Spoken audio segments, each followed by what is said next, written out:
the man who's diced up his bounties like an animal bent on carnage, a bloodthirsty beast. He's been called nothing less than a living, breathing demon in human form. Enter the great swordsman, pirate hunter Roronoa Zoro! Darwin's theory of evolution is one of the most polarizing topics within the realm of political science in our modern society. It often goes as far as to encourage Nazism in the form of racial purity and eugenics. Many discussions about Darwinism steers into that type of linguistics and political language. I'm not a fan of Darwinism, but I am an admirer of the basic fundamental elements that put this chaotic idea together. Charles Darwin's idea of the strong conquering the weak is often misunderstood based off of the phrase survival of the fittest. This phrase is lost in translation to the mass. To many, it refers to the strongest in terms of superior physical strength, but that's a lazy analysis of such a profound statement. Fitness is often associated with positive connotation in popular culture. It's better to be fit than unfit. However, in the hub of Darwinian theory, being the fittest is all referring to you being a master of your environment. Predation is a modern skill practiced by the leader of a certain environment. They wage war on those that don't obey them blindly and destroy things that they don't understand. Ultimately, they wage war on what they view as weaknesses, whether that's a specific trait indigenous to an ethnic group or something minor like their mannerisms or behavioral norms. Roronoa Zoro is no different from those individuals who wage war on weakness. His lack of tolerance to anything that doesn't align with his culture of living is visible for all to see, and so is his open subscription to Darwinistic values.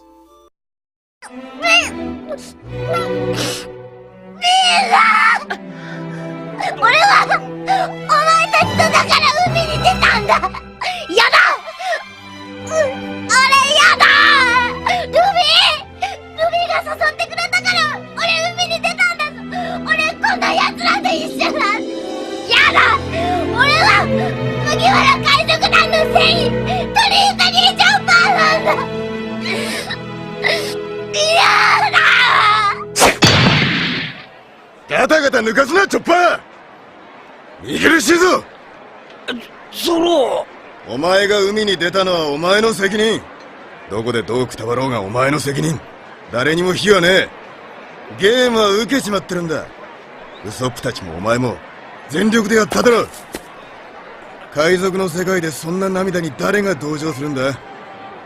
男ならふんどし締めて勝負を黙って見届けろ。Zoro's alignment to Darwinian values goes far beyond a superiority complex or a disdain for subjective weakness. It's more complicated than that. But first, let's check in.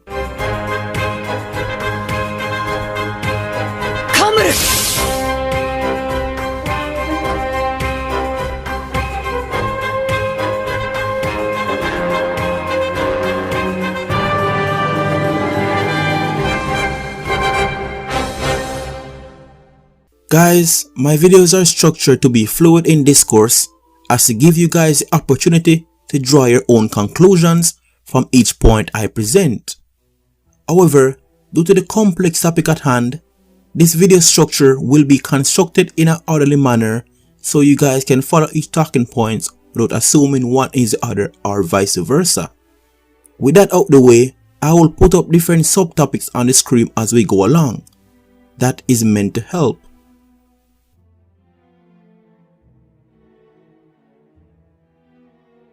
There's no better place to start in examining a mindset of a social Darwinist than their outlook on survival. There's no plurality in outcome when a war for survival is being fought. A social Darwinist like Zoro ensures that his survival in any environment comes at the expense of the weak. I am stronger than you, so I live and you die. That's the simple aphorism logic Zoro lives by. His power justifies whatever he does, immoral and moral alike, all for the sake of survival. He believes in the absolutism of natural selection, which exonerates him from upholding any moral code or complex value system.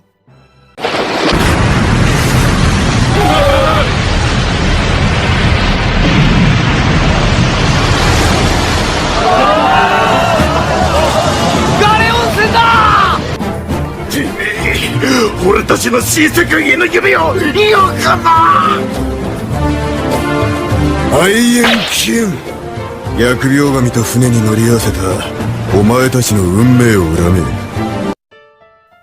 Like other social Darwinists, Zoro believes in the idea of competition, suffering and despair to be needed experiences that makes him the grand winner in the battle for survival. A world where survival for all is ensured and equality in both opportunity and outcome is present would be a nightmare for Zoro, like most social Darwinists. Such an environment would operate under a moral code given by a supreme being or upheld by the state. That environment doesn't reward those who rose to the top by whatever means and define all the odds to consider themselves superior than others. You see, environment creates incentive and incentive drives behavior, and such an environment offers nothing for achieving a longer life longevity. Choose survival.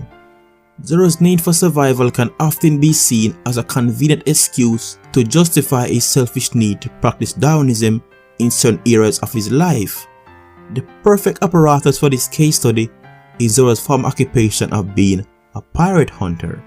Looking in from an outside perspective on Zoro's former livelihood, it seems that Zoro was only using his combative prowess as a swordsman to access a monetary transaction with the world government by capturing wanted pirates, dead or alive, in exchange for whatever amount of berries that they are worth.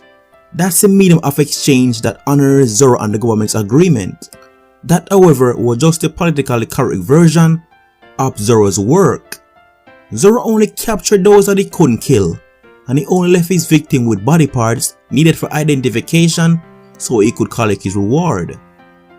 That painting of the gruesome reality of his former profession as a pirate hunter isn't made up. His reputation as a demon to his fellow East Blue residents and onlookers alike justified that.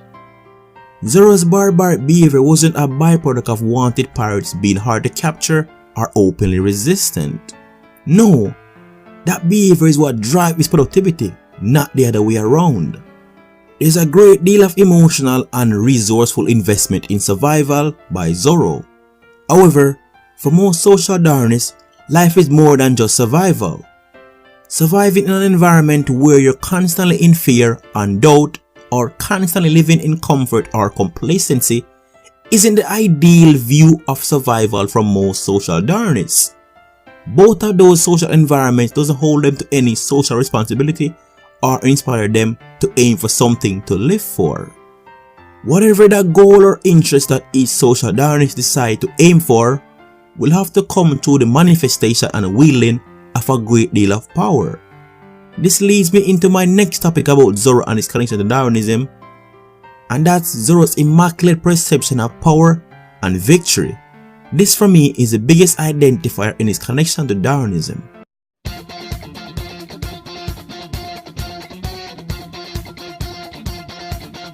One of the reasons that people embrace Darwinian orthodoxy with such an unholy zealousness is just that it gives them access to power. It's as simple as that. Easily the most overused descriptive word to describe someone who shows even a slight hint of aggression in anime or manga is the word savage. Zoro, however, fits a profile for such a descriptive term. There's a next level to savagery beyond killing or critically hurting your opponents or even your friends. Zoro would sacrifice his limbs and mobility in order to satisfy his need or desire to fight said enemy. ゾロ何する気？まさかああ、自分の足を？冗談やめてよ。冗談じゃねえよ。嘘でしょ？本気？そんなことしてどうやって戦えるっていうのよ。さあな。だが勝つつもりだ。It's admirable how Zoro's power and strength isn't rooted as a result of revenge, personal vendetta, or any other typical cliché motivational reason why a main character seeks out strength. Like most social Darwinists, Zoro is only interested in applying the concept of social Darwinism to himself and those around him, rather than on his opponents or on a foreign culture or society. The concept of superiority is what Zoro reserved for himself when entering a fight or a combative encounter. ご苦労、メガネ大佐。あいつに誰の後も追わせなかった。手柄はお前のもんだ。なん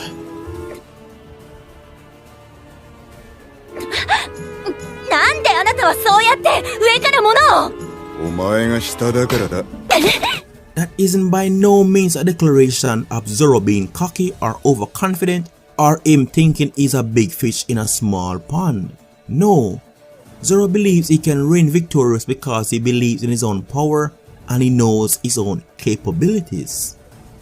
In Zoro's mind, power and superiority is more important than survival. His need for victory is stronger than his need to survive. That's a twisted mindset that can be used as a fuel to encourage a never-dying idea of self-preservation and self-growth. Zoro possesses multiple tropes that stems from Darwinistic ideals of power. The first noticeable trope is Zoro's willingness to face death with dignity and honor. さらに希望をそがれた気分だ。さすがにもう俺の体も言うことを聞かねえ。That was a heroic sacrifice, but what made it so freaking epic was the fact that it was a non-existent premeditation of action. Zoro suggested that he be the ransom for Luffy and also rejected Sanji's attempt from hijacking that responsibility because social Darwinists are fully dedicated to their honor and dignity in the face of whatever challenges that they may come across. Social Darwinists always sees a challenge as an individualistic mission rather than a collective task. Another trope that Zoro embraced from Darwin's theory is unlawful evil. To first understand unlawful evil, you must gain a knowledge of lawful evil to gain a sense of understanding of the reverse. Lawful evil is practiced by villains or antagonists who understands a means to an end. They will destroy civilization in order to create a society that characterizes their viewpoint on peace and prosperity. Despite their evil deeds, they uphold a moral code or a lawful system that ensures that order and civility is the end goal of their tyranny. Zoro is different. He makes no such promises to be gentle nor civil when entering a fight or even during the encounter, rather than a collective task. Another trope that Zoro embraced from Darwin's theory is unlawful evil. To first understand unlawful evil, you must gain a knowledge of lawful evil to gain a sense of understanding of the reverse. Lawful evil is practiced by villains or antagonists who understands a means to an end. They will destroy civilization in order to create a society that characterizes their viewpoint on peace and prosperity. Despite their evil deeds, they uphold a moral code or a lawful system that ensures that order and civility is the end goal of their tyranny. Zoro is different. He makes no such promises to be gentle nor civil when entering a fight or even during the encounter. You must never assume that Zoro is shackled by any moral code, despite whatever vibe or implicit message he may give off. じゃあ海賊の俺がまずお前から片付けるってのも自由か女海兵。できませんよ。あなたは私を切らないし、あの女のことも切らない。女を弱者と思い戦いに手を抜き、とどめを刺さないあなたにそう思ったところだった。やっぱりね。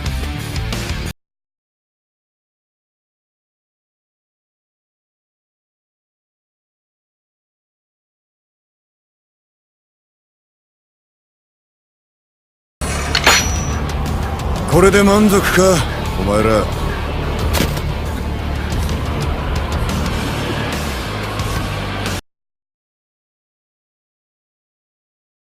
Downing theory to themselves is how they force others to identify with their views. You see, Zoro hates power that they cannot control or speak upon.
As I mentioned before, Zoro doesn't like power that he cannot control. That internal conflict with Luffy and Usopp is somewhat of a rite of passage in almost all organization or social gathering. Disagreements happen. More times than not, it ends with the wrong individual apologizing for something that they did not create, or them apologizing for their out-of-place response to them being attacked. Most bystanders are just that in those situations. They're bystanders. A social Darwinist, however, won't allow that behavior when he's around. Zoro wants Luffy to mirror the type of command and control that he has with his sword towards the Straw Hat pirate crew. Zoro doesn't want his sword to cut everything, but only to cut what he wants it to cut. They do what they are commanded without resistance. Zoro wants Luffy to have that same monolithic control of the Straw Hats, where when he gives an order, it should be interpreted as a command by the crew. Luffy, however, do not subscribe to that type of behavior, at least not to that very extreme like Zoro does. However, that's neither here nor there, as the original point was to demonstrate how a social Darwinist like Zoro won't be subservient to any power that he doesn't have a say on his function and manifestations, especially when he's around.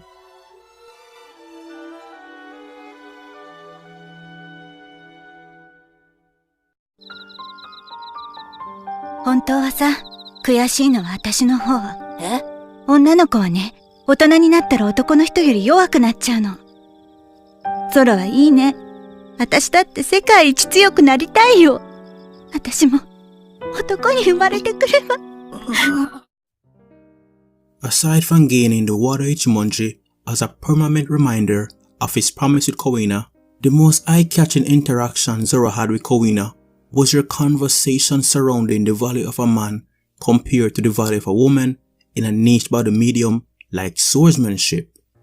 Zoro refused to concede the point that his chance of survival and success in the battle of swordsmanship will naturally be higher than Kowina as they grow due to his inherent superior physical strength and other masculine attributes that girls don't possess. Zoro, like many other social Darwinists, find claims of unfair advantages from their opponents or competitors to be a sign of weakness and stupidity. They hate the victim mentality, even if the arguments that are presented to them is rooted in truth and facts. 俺に勝っといてそんな泣き言言うなよ。卑怯じゃねえか。お前は俺の目標なんだぞ。ゾロ、約束しろよ。いつか必ず俺かお前が世界一の剣豪になるんだ。どっちがなれるか競争するんだ。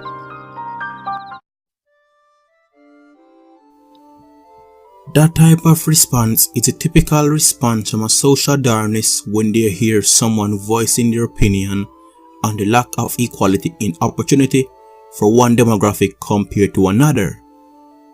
I mentioned earlier in this video how an environment where equality in both opportunity and outcome isn't by no means the ideal home for a social Darwinist. After all, most social Darwinists are drunks intoxicated by their own unhealthy obsession with conquering and imperialism than integration and unions. Compassion, Generosity, mercy, honesty, and love are some of the values that the weak couple their self-worth with in order to benefit society. Zoro has demonstrated some of those values and virtues in a good quantity over the extended period of time, but not even close in quantity to how much he had demonstrated the virtues of anger, contempt, stubbornness, and rage throughout his ongoing journey within the narrative. For a social Darwinist like Zoro, might is right. Those that are weak often oppose that type of thinking with rebuttals, speaking about the unfair advantages which aids the strong to become strong and offers them the opportunity to be superior than others in a certain environment. Those rebuttals falls on deaf ears of a social Darwinist. Right or wrong, to them, their way of thinking is righteous and is the iron ordeal of natural selection. If in a fictional story like One Piece, a social Darwinist is still at its core an individual who tries to justify his own superiority over everyone else. I classify Zoro to be a sincere social Darwinist who will be helpful and respectful to those who reciprocate the same towards him. But his need and desire to be the best is an ever-burning flame. You will never see a social Darwinist treat society in the same manner like a real orthodox Darwinist treat different species. Zoro isn't a hardcore Darwinist in that department, but he's not a friend of the people either. He won't hesitate to voice his belief about his superiority over others. His beliefs might be a tragic flaw concocted by the environment he grew up in, where his views would be justified and needed. It's a shame that Zoro's original backstory is still a roaming unknown within the narrative, as that would help a ton in bringing the truth behind his fierce need to compete and to be the best into the light.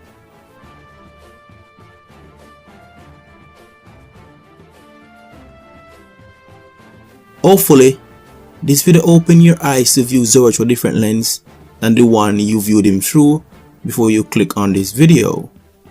That was the purpose and hopefully the result that this video had on you guys, the viewers. Thanks so much for watching, and also look forward to more videos like these. If you want to support me, you can try to support my efforts by subscribing, liking the video, or checking out the other content I present as reference for this video. Thanks for your support. Be safe. Exodus.